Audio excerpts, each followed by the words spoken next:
ഉമ്മയും അപ്പൊ ഞങ്ങളെ അടുത്തടുപ്പം നിൽക്കണത്. ഉമ്മ പണ്ടും ഞങ്ങളെ അടുത്ത് തന്നെയാണ്, തറവാട്ടിലാണ് ഞങ്ങളുള്ളത്. ഉമ്മാക്ക് പിന്നെ കൂടുതൽ ഇഷ്ടവും പിന്നെ ഇവിടെ നിൽക്കണത് തന്നെയാണ്. അവരെടുത്തൊക്കെ പോയി നിന്നീന്ന്. വയ്ക്കുന്ന കാലത്ത് 1 മാസമൊക്കെ 2 മാസമൊക്കെ മക്കളുടെ കൂടെ അടുത്തൊക്കെ പോയി നിന്നീന്നു. അപ്പൊ കുറച്ചു കാലത്ത് നമ്മ എടുക്കും പോലില്ലേനും ഉമ്മാനെ ഞങ്ങൾ എടുക്കോട്ട് പറഞ്ഞയക്കൂല. ലോകത്തിലെ ഏറ്റവും പ്രായം കൂടിയ വ്യക്തിയായി ഗിന്നസിൽ കയറാനൊരുങ്ങി കുഞ്ഞിരുമ്മ. 120 വയസ്സാണ് കുഞ്ഞിരുമ്മയ്ക്ക്. നിലവിൽ 116 വയസ്സുള്ള സ്പെയിനുകാരിയ മറിയ ബ്രാൻസിനെ മറികടന്നാണ് കുഞ്ഞിരുമ്മ ഗിന്നസ് നേട്ടത്തിനൊരുങ്ങുന്നത്.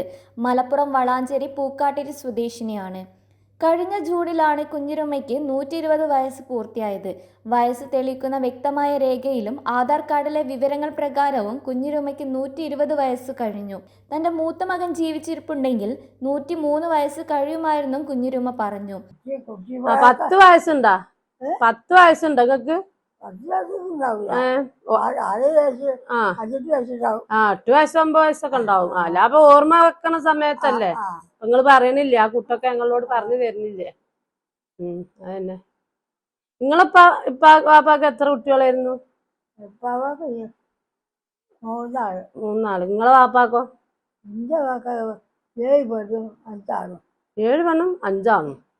അത് ശരി. അപ്പൊ 12 കുട്ടികളുണ്ടായിക്കണല്ലേ? നിങ്ങൾക്ക് അപ്പായിരിക്കും കുട്ടികളുണ്ടായി. 13 കുട്ടികളുണ്ടായില്ലേ? നിങ്ങൾക്ക് എത്ര? 13 കുട്ടികളല്ലേ? 12 വർഷത്തില് എത്ര പെറ്റ കുട്ടികൾ മരിച്ചിട്ട്? 2 മരിച്ചോ? എത്ര കുട്ടികളോ? ഒന്നാരാ മരിച്ചു? രണ്ടെണ്ണത്തിന് മരിച്ചല്ലേ? അപ്പൊ 2 കുട്ടികളും മരിച്ചു. ഇനി 4 മക്കളുണ്ട്. 2 പെണ്ണും ഉണ്ട്, 2 ആണും ഉണ്ട് അല്ലേ? ഓനെ കണ്ടിട്ട് നമ്മളാണ് മരിച്ചാ മതിയല്ലേ? അല്ലേ? തലമ്പൻ സെയ്താലിയുമായി 16-ാം വയസ്സിലാണ് വിവാഹം നടന്നത്. തന്റെ 5 തലമുറയെ കാണാനുള്ള ഭാഗ്യവും കുഞ്ഞിരുമ്മയ്ക്കുണ്ടായി.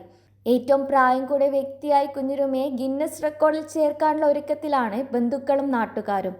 വാർദ്ധക്യത്തിലും കാഴ്ചശക്തിയും കേൾവിശക്തിയും കുഞ്ഞിരുമ്മയ്ക്ക് നഷ്ടപ്പെട്ടിട്ടില്ല. വാർദ്ധക്യ സഹജമായ മറ്റൊരു അസുഖവും കുഞ്ഞിരുമ്മയെ അലട്ടുന്നില്ല എന്നതാണ് മറ്റൊരു പ്രത്യേകത. കുറച്ചു വർഷങ്ങൾക്ക് മുന്നേ വീണതോടെ പിന്നീടുള്ള ജീവിതം ചക്രകസേരയിലായിരുന്നു.